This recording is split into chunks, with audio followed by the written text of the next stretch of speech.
Hello students, मैं श्री दीपचंद चौधरी महाविद्यालय ललितपुर से और आपका श्री दीपचंद चौधरी महाविद्यालय में बहुत बहुत स्वागत है।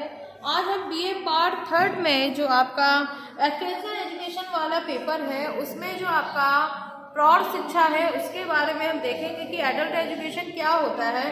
तो एडल्ट एजुकेशन में हमने देखा था इससे पहले की क्लास में कि एडल्ट एजुकेशन होता क्या है, उसके अलावा एडल्ट लर्निंग प्रोसेस क्या होती है और difference between child education and adult education. तो इन चीज़ों के बारे में हमने देखा था कि ये चीज़ें क्या होती हैं।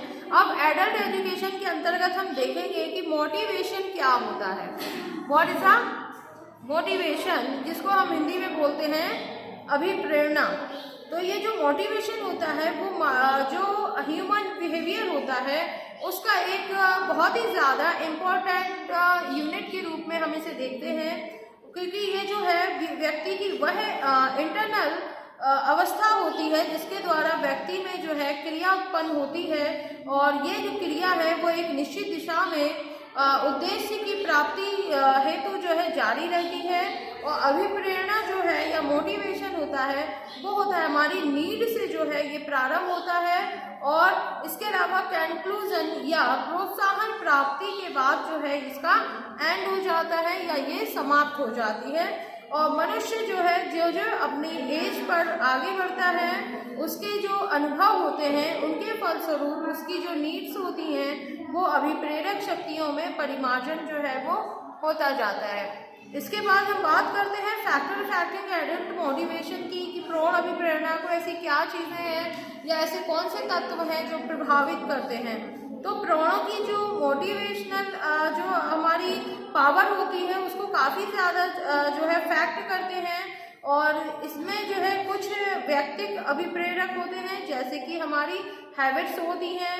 इसके अलावा जो हमारे गोल्स हैं हमारे लाइफ के वो आ जाते हैं। इसके अलावा हमारा इंटरेस्ट किस में है, अभिवृत्ति कैसी है, हमारी अचेतन इच्छाएं और इसके साथ साथ कुछ हमारे जो सामाजिक अभिप्रेरक हैं जैसे कि कम्युनिटी, स्वग्रह, युद्ध प्रवृत्ति, संग्रहशीलता तथा उसकी उपलब्धि की जो है आवश्यकता, ये जो है इसके अंतर्गत हमारे आते हैं। और ये अभिप्रेरक या मोटिवेशन जो है व्यक्ति के डेली लाइफ को हर लम्हा या हर क्षण जो है काफ़ी ज़्यादा अफेक्ट करते हैं, क्योंकि प्रत्येक व्यक्ति अपनी कुछ जो है विशेष आदतें बना लेता है जिनसे प्रेरित होकर के वह कुछ क्रियाएं या कुछ काम करता है।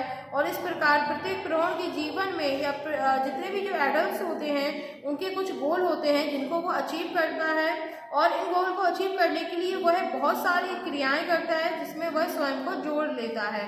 और एडल्ट की लाइफ में जो अभिरुचियाँ या इंटरेस्ट होता है उसमें क्या उसका एटीट्यूड है उसका काफ़ी ज़्यादा इसमें महत्व होता है, क्योंकि अभिरुचियाँ जो होती हैं वो अनुकूल दृष्टिकोण जहाँ एक और व्यक्ति को प्रयास या क्रियाएं करने के लिए प्रेरित करती हैं, वहीं प्रतिकूल अभिवृत्ति या दृष्टिकोण भी विकर्षण को जन्म देते हैं, जिसके कारण कि कार्य के प्रति व्यक्ति की जैसी अभिवृत्ति होती है उसी के अनुसार उसका बिहेवियर होता है।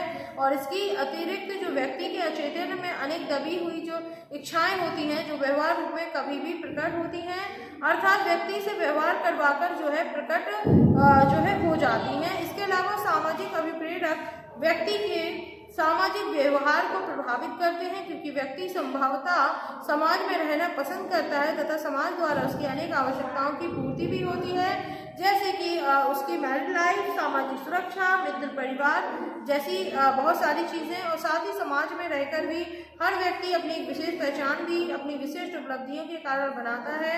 वह जीवन के क्षेत्र विशेष में अपने को दूसरों की तुलना में आगे रखने के लिए जो है प्रयत्नशील होता है। और अभिप्रेरक शक्तियाँ जो है चाहे व्यक्ति हो या सामाजिक हो दोनों ही अर्जित की जाती हैं और इनकी तीव्रता के संबंध में व्यक्तिगत भिन्नता भी जो है इसमें पाई जाती है। इनके प्रति हर व्यक्ति की प्रतिक्रिया भी जो है अलग अलग होती है। उदाहरण देखें तो लक्ष्य प्राप्ति संबंधी अभिप्रेरक को अगर हम ले लेते हैं तो एक व्यक्ति अपने लिए एक छोटे से मकान की जो है प्राप्ति का गोल बनाता है। जब वह इसे प्राप्त हो जाता है तो वह इसे बढ़ाकर एक बड़ी इमारत बनाने का करता है। इसी के विपरीत एक अन्य व्यक्ति एक छोटा सा मकान पाकर ही संतुष्ट हो जाता है। तो ये कहा जा सकता है कि कोई भी लक्ष्य जो व्यक्ति को आकर्षित करता है उसके व्यवहार को अभिप्रेरणा प्रदान करता है। इस प्रकार मानव व्यवहार को अभिप्रेरित करने में प्रोत्साहन का भी महत्वपूर्ण योगदान होता है। प्रोत्साहन के कारण बहुत होते हैं, जैसे प्रशंसा, सामाजिक सम्मान, प्रशस्ति पत्र, मुद्रा, आय में वृद्धि, इस तरीके की बहुत सारी चीज़ें जो है इसमें आ जाती हैं। और मनुष्य के आगे बढ़ने के लिए आवश्यक है कि वह मुद्रा, आय में वृद्धि, बेहतर जीवन के लिए अपने कार्य के प्रति जो है उत्साहित रहे और उसे काम करने की इच्छा शक्ति जो है गतिशील हो। व्यक्ति का मनोबल, उसका हौसला उसे भी किसी भी लक्ष्य तक पहुंचाने में काफ़ी होता है। साथ ही व्यक्ति की पारिवारिक और सामाजिक और पर्यावरणिक अभिप्रेरक शक्तियाँ भी उसके जीवन में महत्वपूर्ण भूमिका निभाती हैं और इससे वह अपनी विशिष्ट पहचान बनाने के लिए हमेशा ही ज़्यादा तत्पर होता है। तो देखा आपने कि ये क्या मोटिवेशन होता है और ऐसी क्या चीज़ें हैं जो एडल्ट मोटिवेशन को इफेक्ट करती हैं। नेक्स्ट क्लास में हम देखेंगे कि प्रौढ़ों की सीखने की क्रिया के लिए क्या चीज़ें हैं जो बहुत ज़्यादा आवश्यक होती हैं, ऐसी कौन सी कंडीशंस हैं जो एडल्ट लर्निंग के लिए जो है रिक्वेस्टिक है। इसके अलावा प्रौढ़ शिक्षा का अर्थ मेन पृष्ठभूमि के अंतर्गत देखेंगे कि बैकग्राउंड और मीनिंग भी जो है हम उसमें देखेंगे। धन्यवाद।